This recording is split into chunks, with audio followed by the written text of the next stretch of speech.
Hi BookTube! My name is Sarah and welcome to the Bookish Knitter. Today I am coming to you with a discussion video. So a couple of months ago I talked about the fact that I was going to be starting the Read What You Own / 100 Book Challenge, wherein you read 100 books that you already own before you let yourself buy any new books. And I fell off the wagon hard in December. I bought a ton of books in December. I did not read very many books in December, but I bought a lot of books in December. And decided, okay, on January 1st, I'm going to restart this challenge. So I am restarting it with some different rules. Rules, if you want to, I'm kind of really making this challenge my own in a way. A lot of you have commented, like, who's going to rescue all those books from the thrift stores if I'm not buying and stuff like that. And let's be realistic. I enjoy buying books. I have, some spending money, and that's what I choose to use it on. So there's no shame in that. And the thing is too, is that it's not like I'm reading these books and then unhauling them so I can make room for new books. I'm reading them and keeping them and still bringing in new books. So it's not like it's a matter of space, if you will, either. So Garrett and I went to Walmart on the 31st on Saturday. And we had to go pick up a few things, mostly snacks for New Year's Eve. And of course we went by the book section, and my husband, who's an instigator, I had this in my hands. He's like, oh, you should totally buy that for yourself. So I did. So on the 31st of December, I'm buying a book, and this is Pets of Park Avenue by Stephanie London. I'm really looking forward to reading this series. I have the first one. Dachshund, what's it called? The Dachshund Wears Prada. So I need to read that one, and then I can go ahead and read this one, but these covers are just delightful. So that's why part of the reason why I decided to pick it up. So like I said, he's an instigator. So I thought, all right, it's fine. It's the 31st of December. I can still buy a book. It's not a big deal.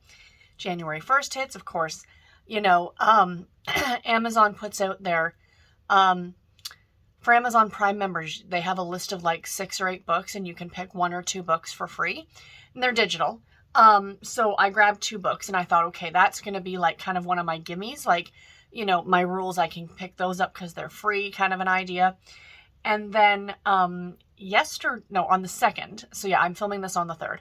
So yesterday on the 2nd, Garrett and I went to go pick up some groceries at the grocery store. And we walked by the book section, and without even thinking, guys, I bought a book, threw it in the cart. Like, I picked up a book, put it in the cart, and bought it. Snowden at the Ranch by Rayanne Thane, one of the best-selling author collection series from Harlequin, with a free bonus story by Michelle Major. So clearly, I cannot be left unsupervised. I buy books. It's what I do. For me to not do that would be difficult. And like when I originally decided to start this challenge, I had all these rules, like I'm still allowing the book of the month and all my Harlequin new releases and stuff like that. So what I got thinking about on how I want to revamp this challenge to kind of make it my own, whereas I still want to really focus on reading what I have on my shelves, I don't think by going into a book buying ban is really going to help me, because I'm just going to end up like just buying stuff at random anyway. So what's the point? So what I'm doing instead is, this is of course the Read What You Own challenge, and that's what I'm calling it. And it is to read what I already own. So every month what I'm going to do is I'm going to do my best to read books that I bought prior to 2023. So for this year, for 2023, it's any books purchased prior to January 1st. So for example, if I get to this book this year, this will count. If I get to this book this year, it will not. So I do keep a list of how many books I buy and what books I buy and stuff like that. And that's all on my spreadsheets and what have you. So at the end of the month, I'm going to sit down and kind of do a discussion about what I read and what I bought. And the goal will be to read more than what I bring in. So in a way, I'm still allowing myself to buy stuff, but I'm going to be more conscientious of how much I'm reading versus how much I'm bringing in. Does that make sense?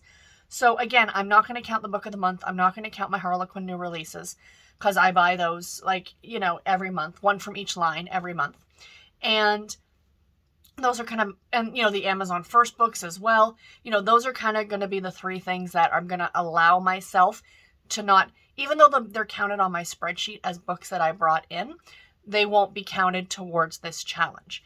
And, for example, if I read 15 books that I had on my shelf prior to 2022 or 2023, and I only buy 6 books, I'll count that as a win. You know, like, I don't want it to be like I read 20 and I only bought 19. No, I want it to be a bit more of a substantial, you know, and I think it'll make me really start thinking about what I'm buying. And, you know, do I really need it? Like, or can, you know, and I mean, the whole point is that, you know, we should be allowed to spend our money if we have extra money once our bills are paid and things like that. And we shouldn't be made to feel guilty about that. And, you know, it's what I spend my money on, essentially. So, you know, maybe it'll be a point where when I hit 100 books, then maybe I'll retry the challenge. I don't know. I haven't absolutely decided yet, but I think that's what I'm going to do. It's kind of going to be more of an in and out system, even though there's no books going out. It's more like they've been read, but most of the stuff like on my Harlequin and category romance shelves, those are staying. That's my collection as well as books I'm reading. So, like I said, just a bit more conscientious about what I'm actually bringing in, what I'm actually spending my money on. And, you know, maybe that'll mean that I'll have some extra money because I won't just be randomly buying stuff. And, you know, that's a win too. So we shall see. You know, that's what I'm thinking is that, you know, I do have a budget every month for how much I'm allowed to spend. So if I come in way under that budget, you know, maybe that extra money, extra $20 or $30, I can take and put it aside. And then maybe when I've hit 100 books, like 100 books read, maybe I'll look at getting one of those mystery boxes from eBay or something like that. That's kind of a fun idea, I think. Yeah, I quite like that. I'm thinking about this on the fly. But anyway, guys, let me know if you're participating, if you're going to be doing the Read What You Own challenge. You know, make it your own. You don't have to follow the rules that have kind of been set out. You know, I see a lot of other people are kind of doing this challenge and they're kind of doing their own thing. And that's a lot of fun. So anyway, I just want to sit down here and share that with you guys. And until my next video, take care and happy reading, everybody.